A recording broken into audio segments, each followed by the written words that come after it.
It's the number one contact that I've had over the past couple of years. Over 300 people just alone have taken the time to contact me or visit me on this issue. Chuck Wiger, Senator Maplewood, White Bear Lake, Mahtomedi. What's happened in the last year? How do you feel about the progress? I feel great about the last year. What happened was on December 19th, the federal judge returned the Great Lakes wolf to the endangered species list. And so that means that the wolf in Minnesota is now protected as a threatened species in Minnesota.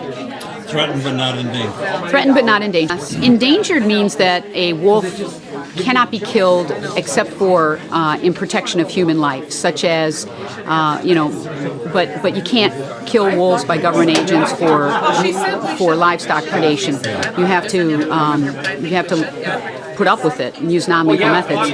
But threatened means that government agents can use lethal methods for wolves that are causing livestock predation. And last year, the Capitol News reported that on an informal survey, they received the most comments, second to minimum wage, on the wolf hunt.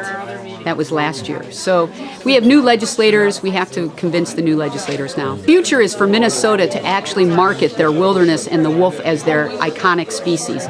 That's the branding that Minnesota should go for, because that's where the money is. You know? Yeah. Mm-hmm. Yeah, right. Where do you live again?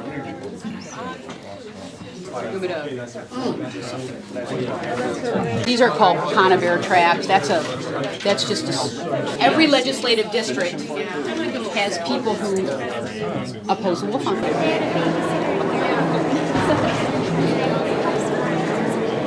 And our goal is to show the federal legislators, by our presence here at the state capitol, that Minnesota voters want wolves protected. We want wolves for future generations. I thought of the first time I ever encountered a wolf.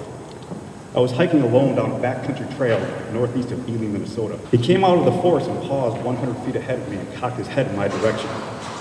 I stood entirely still and waited for him to make a move.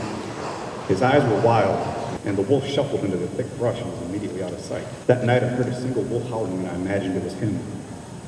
The sound of a howling wolf may be the greatest sound on earth. I have a bill that if the wolves were taken off the endangered species list, there would be a 5-year moratorium with public comment as to how they would be managed, and there would only be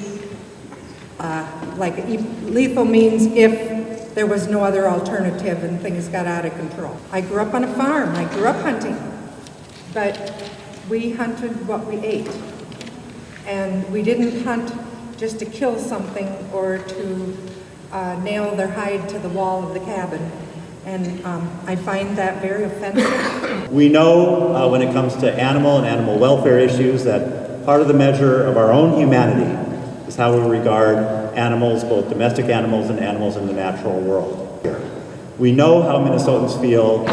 The public opinion research is quite clear. Minnesotans support the policy changes that you're trying to effect.